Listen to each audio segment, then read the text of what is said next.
Welcome back to Silent Husband Club.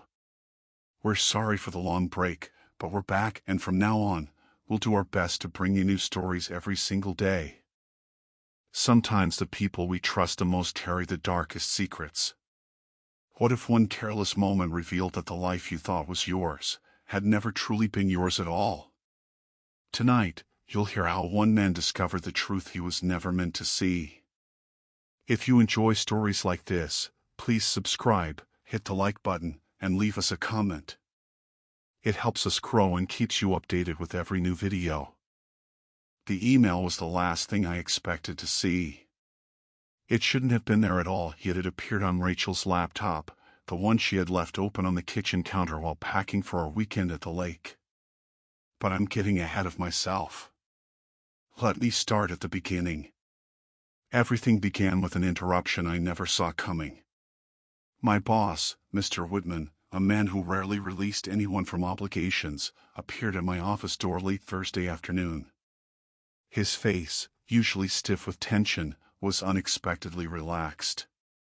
"The project has stalled," he said, placing a hand on my shoulder. "Take the weekend off. You've earned it." For 3 relentless months I had practically lived at the office, drowning in deadlines and conference calls. The thought of a free weekend hit me like fresh air after weeks underground. Rachel, my wife of 7 years, already had plans to spend the weekend at her family's cabin at Lakewood, joined by her parents, her younger brother Ethan, and his girlfriend Sophie. As I left the office, buzzing with relief, I called her right away to share the good news. "Hey, sweetheart," I said when she picked up. "Guess what? I'm free this weekend. I'm coming with you to the lake." There was a pause on the line. Not long, but long enough to feel strange. "Oh," she said, her voice carefully neutral. "That's great. Isn't it?" I chuckled. "I'll pack tonight and drive up in the morning. I can't wait to spend some time with you." "Yeah," she replied slowly. "That'll be nice."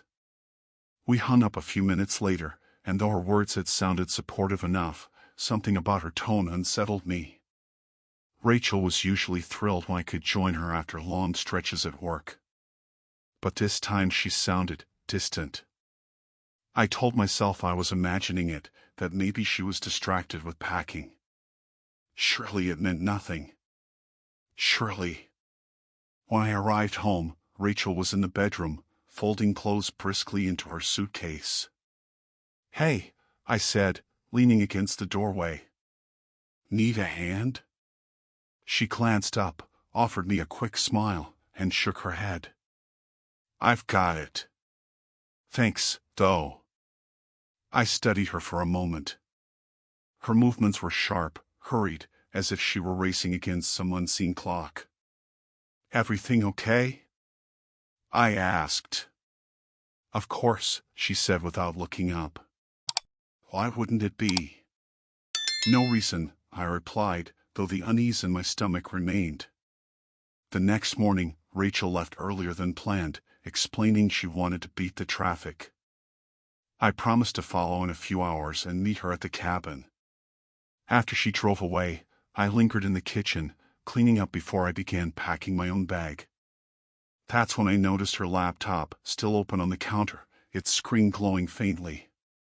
As I passed, a notification popped up.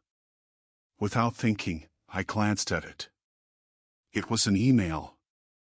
The subject line read, "Looking forward to seeing you this weekend." I froze, my heart suddenly pounding. For a moment, I told myself to ignore it. It was private. I trusted Rachel. But something in those words gnawed at me. Against my better judgment, I clicked. And what I read was enough to turn my world upside down. The message was brief, but it carried the weight of betrayal. "Can't wait to see you again. It's been too long. Let's meet at the dock Saturday night. Like we used to." The sender's name was David Harper. At first, it meant nothing to me. But a glance at the thread revealed more. David was Rachel's old high school friend, someone she hadn't mentioned in years. And from the tone of the emails, they weren't simply reminiscing about the past. My hands trembled as I closed the laptop, my chest tightening with each breath. Why hadn't she told me? Why had she hidden this? If it were truly harmless, why cloak it in secrecy? The words like we used to echoed in my mind, sharp and unforgiving. I tried to convince myself there could be an innocent explanation, but deep down, something told me otherwise. I packed my bag in a haze, each shirt and pair of socks shoved inside without thought. My focus was no longer on clothes or toiletries, it was on the truth. By the time I slammed the car door and pulled onto the highway, my decision was made. I would drive to Lakewood Cabin, watch, and finally see for myself what my wife was hiding. The miles crawled by. My mind spun with endless scenarios, some innocent, most not. Every time I tried to believe her, to trust the Rachel I thought I knew, the words of that email sliced through the illusion. She was planning something. With him. And I would not rest until I knew what it was. When I finally reached the lake, the sun was high, pouring golden light over the water's rippling surface.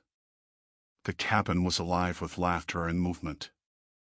Rachel's parents arranged chairs on the porch, Ethan tended the grill, and Sophie lounged in a hammock with a book.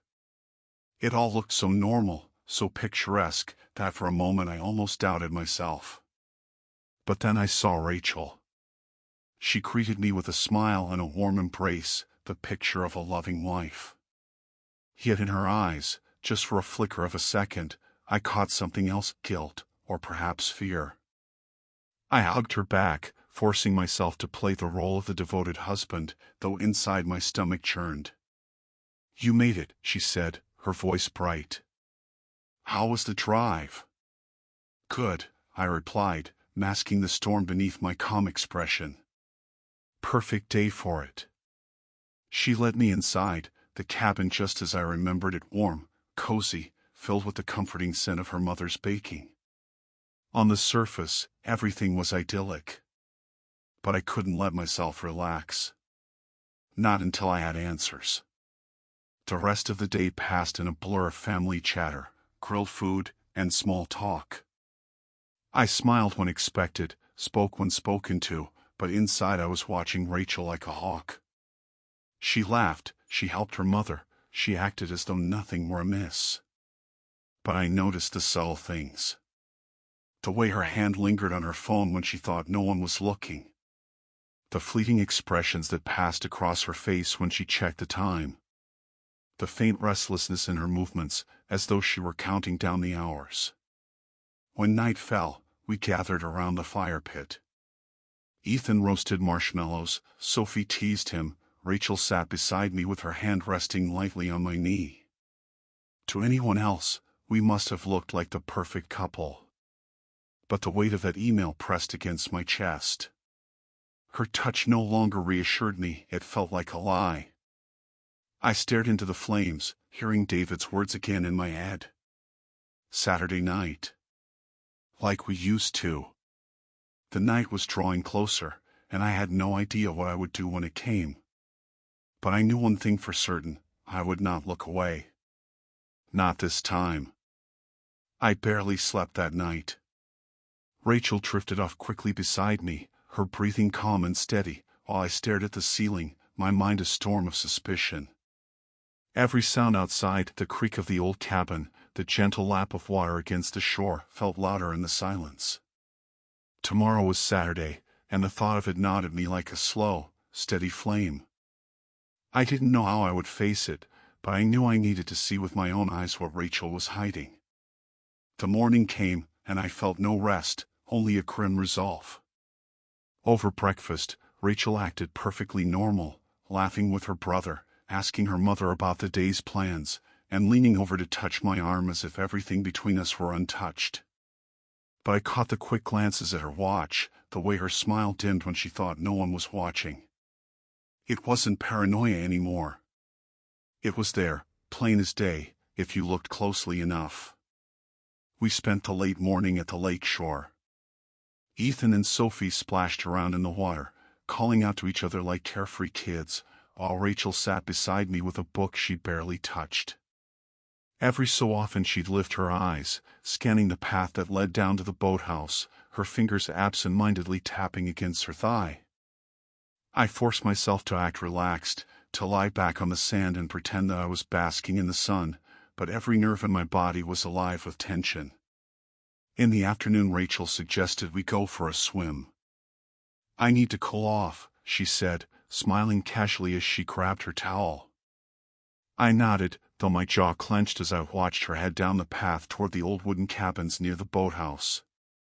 A minute later, I followed quietly, keeping my distance, my heart hammering in my chest. The air felt different there, heavier, quieter. The cabins stood weather-beaten and half-hidden behind the reeds, as if nature itself wanted to conceal them. That's when I heard it, voices. Hers. And his. "Did anyone see you?" David's voice was low, urgent, carrying through the stillness. "No," Rachel answered quickly, her tone both nervous and excited. "Mark's distracted with the family. He has no idea." I froze, pressing myself against the trunk of a tree, my breath shallow. Their words pierced straight through me, sharp and merciless. They spoke of old times, of secret moments, of how much they had missed the privacy of being together. And then their voices dropped, blending into sounds that left no doubt of what was happening just beyond the wall of reeds. It was as if the ground disappeared beneath me. My stomach twisted, my blood roared in my ears. Rachel, my wife, my partner of 7 years, was betraying me within steps of where her family laughed and cooked and played. Rage surged hot in my chest, but it was quickly cooled by something darker, heavier, a cold, hard clarity. This was not the time to explode. Not yet. I slipped away, silent as a shadow, my hands trembling but my mind sharpening. I would not confront them here, not in the reeds like some spy in his own marriage. No. If truth had to come out, it would be on my terms, and when it did, there would be no going back. That night, as we sat around the fire again, Rachel's hand found mine, her smile soft, her eyes glowing in the firelight. To anyone else, she was the perfect wife, the loving partner. But to me, she was a stranger, someone who had already crossed the line and destroyed everything we had built. I stared at her through the flames, the crackle of burning wood filling the silence between us, and in that moment I knew, tomorrow night, when the hour came, I would be ready. Saturday dragged on like an endless performance, every smile Rachel gave, every laugh she shared with her family, now tainted by what I knew.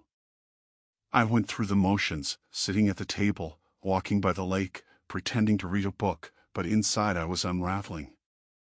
Every time she slipped away to check her phone, every glance she stole at the path to the dock, I felt the countdown ticking closer.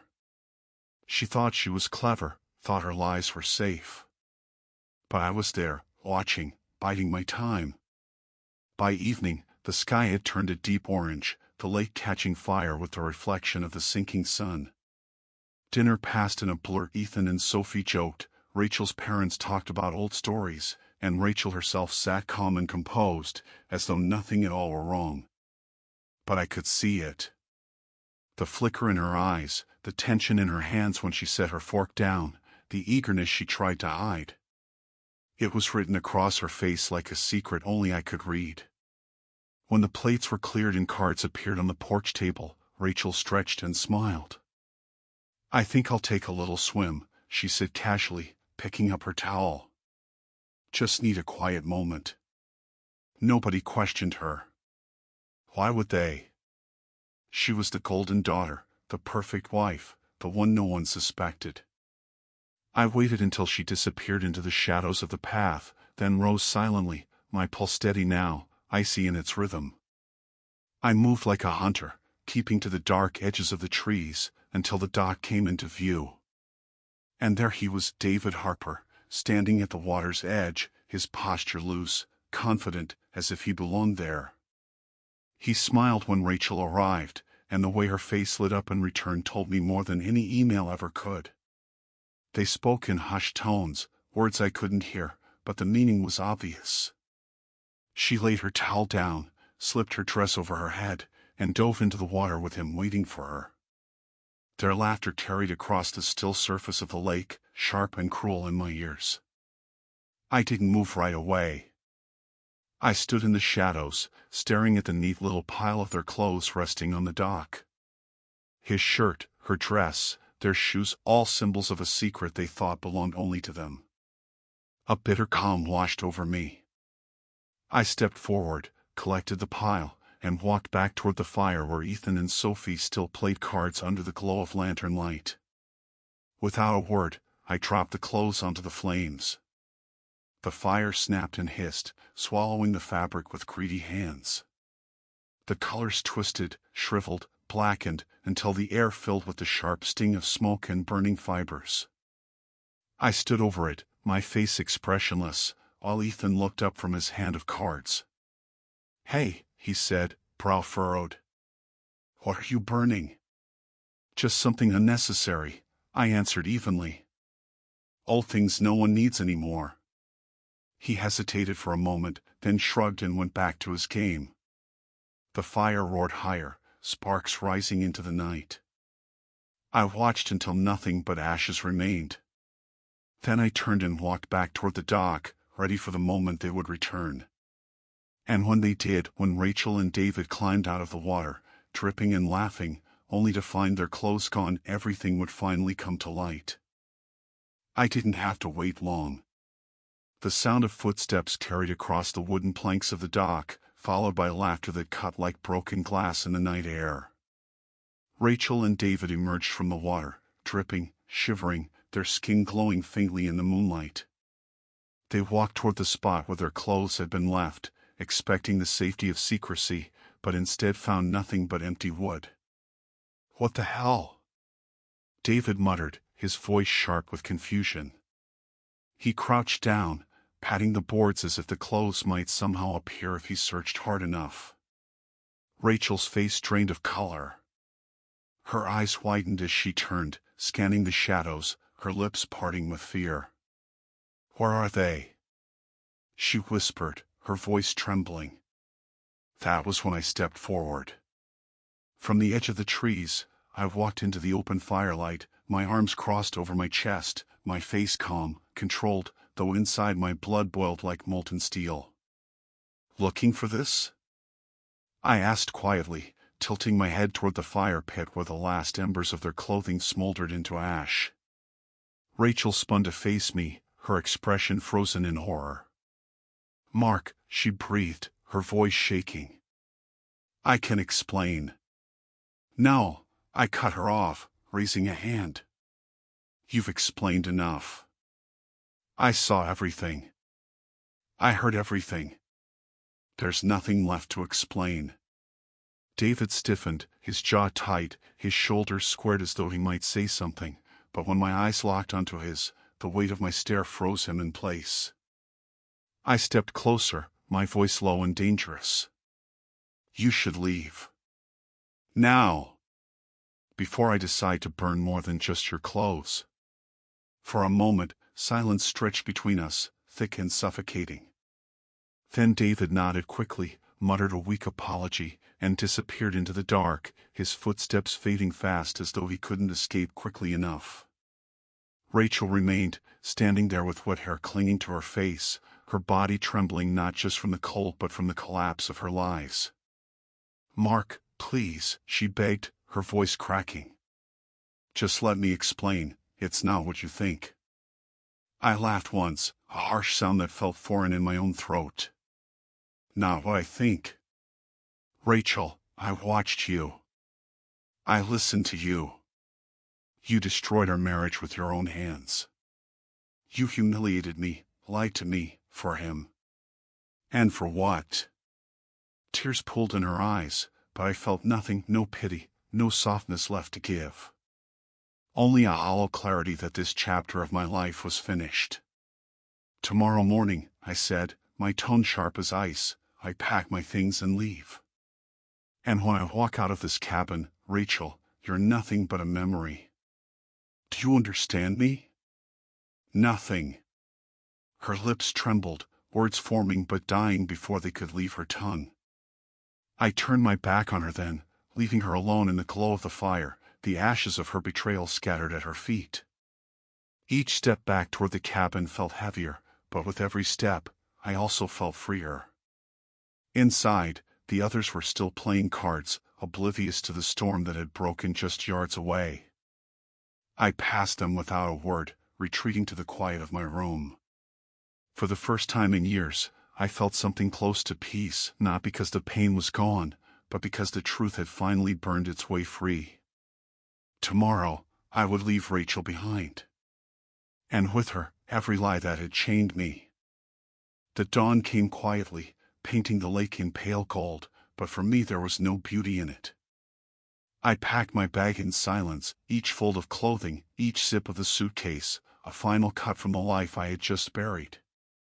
Rachel knocked on the door once, twice, her voice soft and breaking on the other side. I didn't answer. There was nothing left to say. The woman I had loved was gone, replaced by someone I no longer recognized, and words would not bring her back.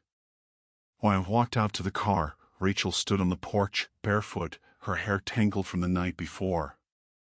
She looked small, fragile, like the woman I had once sworn to protect, but I felt no pull toward her anymore. She had chosen her path, and I was choosing mine. I opened the car door without hesitation, started the engine, and drove away, the cabin shrinking in my rearview mirror until it was nothing but a shadow among the trees. The drive back to Riverside was strangely quiet. No storm inside me, no fire, only a steady resolve that what was done could never be undone. I didn't cry. I didn't scream. I simply let the miles carry me away from the ashes of betrayal, toward a future I would shape for myself. At home, the apartment felt suffocating, haunted by memories that no longer belonged to me. I couldn't live there, not in the shell of a marriage that had rotted from within. So I called a realtor, put the place on the market, and began searching for something new, something untouched by lies. The first step in reclaiming myself was erasing the space she had poisoned. Rachel tried to reach me, of course. Messages, voicemails, even letters. Apologies dripping with regret, promises of change, desperate pleas for another chance. I read the first few, then stopped. There was nothing left in those words but manipulation dressed as sorrow. One night, she left an envelope at my door. Inside was a photograph of us on our wedding day, her handwriting scrawled on the back, "We can find this again. Please." I stared at it for a long moment, then dropped it into the flames of my fireplace, watching the image curl and blacken until it was gone. That was my answer. In time, life began to take shape again. I found a new place on the edge of the city, quiet, simple, mine. I poured myself into work, into small joys I had forgotten, a morning coffee in peace, an evening walk without explanation, the simple freedom of silence. And slowly, I began to see light where before there had only been smoke. It was at a work event, of all places, that I met Clara. She was sharp, warm, with a laugh that disarmed me in a way I hadn't felt in years. We talked for hours that night, and for the first time since the world I'd known collapsed, I felt something stir inside me, not the ache of betrayal, but the flicker of hope. With Clara, there were no secrets, no shadows. Just honesty. Just possibility. I didn't rush it. I didn't need to. Clara and I built something slow and steady, rooted in truth. She became the proof that what Rachel had broken in me could be rebuilt, not by forgetting, but by choosing better. She was not my replacement for the past, she was my promise of the future. And as I sat beside her one evening, watching the sunset pour gold across the horizon, I realized something. Betrayal had scarred me, yes, but it hadn't defined me. I had walked through the fire, And though I had lost what I thought was unshakable, I had found something far more valuable, myself. The past was ashes. The future was unwritten. And for the first time in years, I was ready to live it. Thank you for watching. If this story touched you, shocked you, or simply made you think, don't keep it to yourself. Leave a comment, your thoughts, your story, your truth. Subscribe for more raw, real, and unforgettable confessions. And if this story made you feel seen, share it. Someone else might need to hear it too. You're not alone here. This channel is a safe space for those who've been betrayed, broken, and rebuilt.